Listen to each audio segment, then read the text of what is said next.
Hello students, welcome to Gyan wisdom. आज से अब हम स्टार्ट करने वाले हैं AHSEC के लिए इम्पॉर्टेंट क्वेश्चन वाला सीरीज़, जहाँ पे हम अकाउंटेंसी, बिजनेस स्टडीज़, फाइनेंस, ऑल्टी, इंग्लिश, हर एक सब्जेक्ट का जो है इंपॉर्टेंट क्वेश्चंस का वीडियो जो है चैप्टर वाइज करके या फिर पार्ट वाइज करके लाते रहेंगे। आप शुरू से लेकर एंड तक देखते रहना। और इन सभी सब्जेक्ट्स का बेसिकली अकाउंटेंसी, बिजनेस स्टडीज़ और फाइनेंस, इन तीनों का अगर आपको क्वेश्चन आंसर चाहिए, नोट्स चाहिए, जो मैं यहाँ पर अभी इंपॉर्टेंट क्वेश्चन दूंगा, तो मैं इस फॉर्मेट में नहीं दे पाऊँगा क्योंकि यहाँ पे समझाने में और वीडियो एडिट में बहुत समय लगता है। तो हम लैपटॉप स्क्रीन रिकॉर्डिंग देंगे और आपको जितने भी सब्जेक्ट्स में आपको इंपॉर्टेंट क्वेश्चन दे रहा हूँ, उन सभी का जो नोट्स है वो आपको मिल जाएगा। व्हाट्सएप नंबर यहाँ पे मिलेगा आपको, वहाँ से आप मैसेज कर आप व्हाट्सएप नोट्स ले सकते हो। पर सब्जेक्ट ₹100 का प्राइस रखा गया है। और इंग्लिश और ऑल्टी वालों के लिए सिर्फ कोर्स अवेलेबल है, मतलब कि आप डायरेक्ट कोर्स अवेल कर सकते हो। अप टू 25% आपको डिस्काउंट मिल जाता है, ठीक है। जो उसका बेस प्राइस हमने स्टार्टिंग में रखा था, उससे आपको 25% कम पे करके भी आप इंग्लिश हो या फिर ऑल्टी हो, इन सभी का आप कोर्स ले सकते हो। और बाकी सभी का मैं आपको नोट्स अवेलेबल करा देता हूँ, ठीक है। सो अच्छी तरह से पढ़ना। चलो अब हम सीरीज स्टार्ट करते हैं। ओके, चलिए सो देखते हैं क्या क्या अपना important question. Students, welcome to Gyan wisdom. अब हम लेकर आ गए हैं अपने इंपॉर्टेंट क्वेश्चन सीरीज का सेकेंड क्लास, यानी कि सेकेंड वीडियो। यहाँ पर हम आज मीटिंग जो है वो, ठीक है, written by Wilfred Owen. Okay, so poem के बारे में हमने शायद आपको इस पोएम का पूरा एक्सप्लेनेशन भी दे दिया है, मुझे जहाँ तक याद है, यूट्यूब पे ही है। यहाँ पे हम थोड़ा शॉर्ट क्वेश्चंस देख लेंगे और उसके बाद में जो लॉन्ग क्वेश्चंस होगा, जो इंपॉर्टेंट आपके लिए होगा, वो सब मैं आपको बता दूंगा, ठीक है। सो फिर से मैं अपना वही बात पे स्टिक रहूँगा कि आपको कम से कम मिनिमम 3 प्रोज और 4 पोएम कंप्लीट करना है। अच्छा, लास्ट कुछ एक स्टूडेंट से मुझसे पूछा था कि कौन कौन सा प्रोज करना ज़्यादा अच्छा रहेगा। सो यहाँ पर 2 तरह का मैं आपको व्यू देता हूँ। हाँ, 3 प्रोज और 4 पोएम में एक तो होगा ईज को देखकर, मतलब ईजीनेस को देखकर, एक होगा थोड़ा सा लॉजिकल या लॉजिक के हिसाब से। हालांकि एग्जामिनेशन पैटर्न कैसा होने वाला है इस बार मुझे भी नहीं पता है, बट मैं आपको बताता हूँ कि ईजीनेस के हिसाब से, आपके जो ईज होगा उसके हिसाब से अगर हम देखें तो हम कैसे बोल सकते हैं। देखो, अ कप ऑफ टी मुझे बहुत अच्छा लगा स्टोरी, ठीक है, तो आप वो कर सकते हो। मैं ऐसा हटा देता हूँ, ठीक है। ओके, आप क्या कर सकते हो, अ कप ऑफ टी कर सकते हो पहला।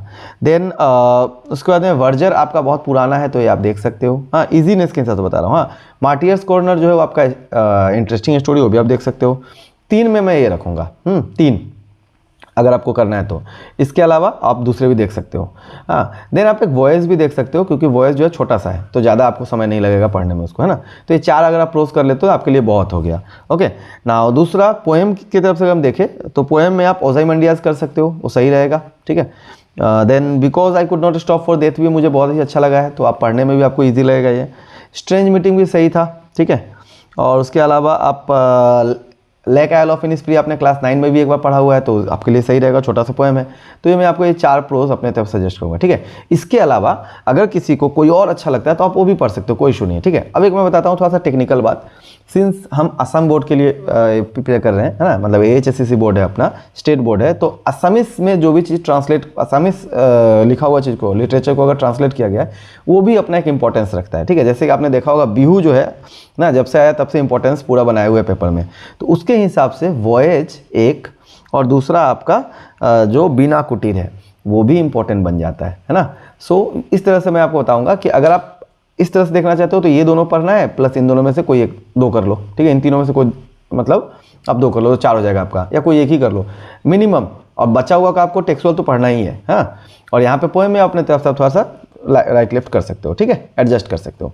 चलिए सब पहुँचते हैं डायरेक्ट मीटिंग की तरफ, स्ट्रेंज मीटिंग।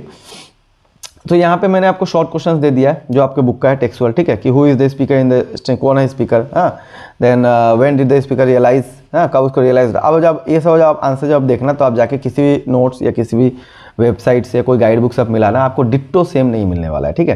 क्योंकि सभी को हमने क्या किया है, जब भी आप आंसर लिखते हो ना, तो ऐसा आंसर ऐसे लिखने में मतलब थोड़ा सा कंजूसी करना चाहिए, कम लिखना चाहिए, जो ऑलरेडी पब्लिश्ड बुक में होता है। रीजन क्या होता है कि आप जैसे पढ़ रहे हो ना, वैसे 50 बच्चे, मतलब 500 बच्चे और भी पढ़ रहे होंगे, है ना।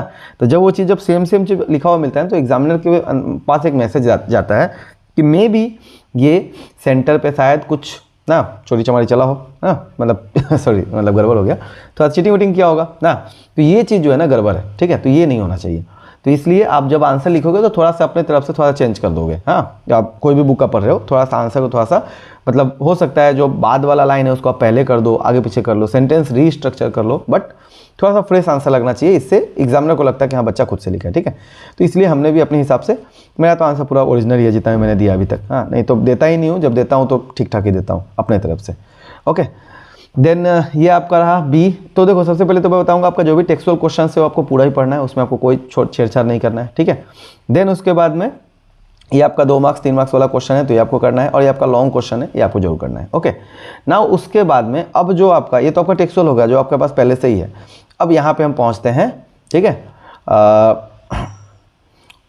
एडिशनल क्वेश्चन आंसर्स में। देखो, who wrote the poem strange meeting, अब ये सब जो है आपको जान के रखना है, कौन लिखा है, विच अर्लियर पोएट इन्फ्लुएंस, किस पोएट ने इनको इन्फ्लुएंस किया था राइटिंग के लिए, ठीक है ना, हु एनकरेज्ड अगेन, ठीक है। Then what are some central themes, क्या क्या सेंट्रल थीम है इनके पोएम में, बहुत सा सेंट्रल थीम था ना। देन इनके जो बुक क्या, कब ये पब्लिश हुआ था या किस बुक में पब्लिश हुआ था, ठीक है, किस जनर का बात यहाँ पे किया गया है, हाउ ओल्ड वाज, कितने साल के थे जब वो मर गए, ये सब आपको बुक में दिया गया, वहीं से सारा क्वेश्चन उठाया गया, ठीक है। पोएम से हम लोग कुछ ऐसा लेते हैं जैसे कि what does late us sleep mean, अब ये बहुत ही अच्छा लाइन है, या फिर लेट अस स्लीप नाउ का सिग्निफिकेंस क्या है, चैरियट व्हील्स जो है वो किसको रेफर करता है, ठीक है। तो इन सभी का आप स्क्रीनशॉट ले लो, ठीक है, इन सभी का आप स्क्रीनशॉट ले लो और बैठ के आराम से घर में प्रिपेयर करते रहना है इसके क्वेश्चन आंसर्स को, ठीक है। आपको मिल जाएंगे सारे आंसर्स नेट पे, तो वैसे है ही, सारा वैसे ना मिले लेकिन कुछ ना कुछ तो मिल ही जाएंगे, ठीक है। अगर आपको डायरेक्ट पूरा का पूरा क्वेश्चन आंसर चाहिए पूरा, तो आप जो हो क्वेश्चन आंसर नहीं ले सकते हो एक्चुअली, सॉरी, आप पूरा कोर्स खरीद सकते हो ऑल्टी का। ऑल्टी का जो कोर्स है वो आपको 999 में मिल जाता है, ठीक है। पहले ये 1099 में था, ये 999 में आपको मिल जाएगा। और इंग्लिश प्लस ऑल्टी पे अगर आप आते हो, इंग्लिश प्लस ऑल्टी दोनों अगर आप लेते हो हमारे यहाँ से, तो आपको मोटा मोटी शायद 1799 या 1699 में आपको मिल जाता है, ठीक है। ऐसे ही कुछ प्राइसिंग है, मुझे एग्जैक्ट अभी याद नहीं है, ठीक है, बट दोनों मिल जाएगा, इंग्लिश प्लस ऑल्टी दोनों मिल जाएगा, ठीक है। सो यहाँ पर देखो, what is Owens view on war, ये बहुत इंपॉर्टेंट क्वेश्चन है, वॉर के बारे में इनका क्या सोचना है, ठीक है ना। और देन ग्लोरिफिकेशन ऑफ वॉर के बारे में मतलब क्या प्रॉब्लम आता है, how does the poem challenge, कैसे चैलेंज करता है पोएम ग्लोरिफिकेशन ऑफ वॉर के बारे में, ये हमने आपको पोएम पूरा समझा दिया, तो आप जाके एक बार पढ़ना, आपको समझ में आएगा, मतलब देख लेना वीडियो समझ में आ जाएगा, ठीक है। देन शॉर्ट क्वेश्चंस में, तो यहाँ पे आप देख सकते हो हमने मोटा मोटी 40 के आसपास शॉर्ट क्वेश्चन रख दिया है, ठीक है, शॉर्ट क्वेश्चन। देन 2 मार्क वाले क्वेश्चन भी हमने रखा है, टोटल कितना, टोटल हमने 17 2 मार्क वाले क्वेश्चन रखे हैं, और ये सारे जितने भी क्वेश्चन है सब हमारे नोट्स में है, एग्जैक्ट इसी ऑर्डर में है, ठीक है।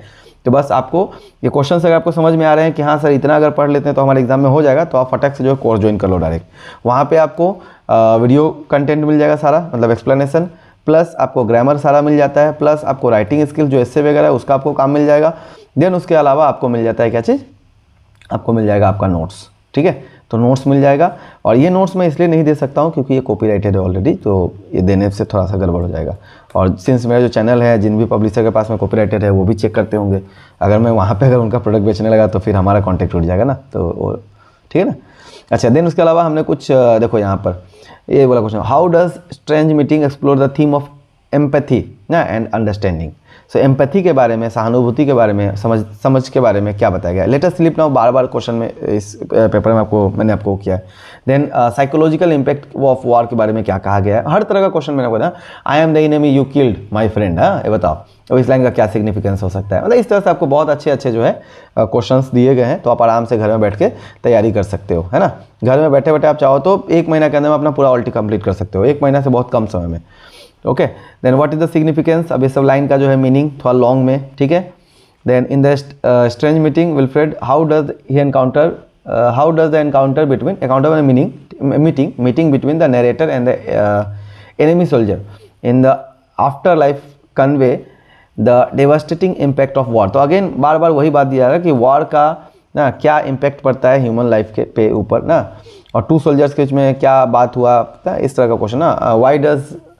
Y Owen does uses 2 soldiers to expose the reality of war, ठीक है। तो इस तरह से बनाया क्वेश्चन आपको पूरा मिल जाता है अच्छा तरह से, अगर आप पूरा सही से करोगे। मैं आपको इतना बता सकता हूँ कि अगर आप इस तरह के पेपर्स को अगर आप प्रिपेयर कर लेते हो तो आपके एग्जाम में चाहे क्वेश्चन कुछ भी आ जाए, आप आराम से बढ़िया आंसर लिख पाओगे, क्योंकि आपके पास अच्छा खासा स्टॉक है आंसर्स का, है ना। और हर तरह के क्वेश्चन को भी आपने टैकल कर लिया है। बेसिकली इस बार नया जो है आपका बुक आया है, तो हमने भी अपने तरफ से जो है क्वेश्चंस थोड़ा ज़्यादा ही रखे हैं, कम नहीं रखे हैं। ओके, सो अगर आप if you are interested only in ऑल्टी, you can join the course at 999. If you are interested in Alti Plus English, then WhatsApp में इट विल बी आइदर 1699 और 1799, ऐसा ही कुछ होगा, ठीक है, प्रोबेबली 1699 शायद होगा। ओके, सो आप आराम से ज्वाइन कर सकते हो कोर्स को।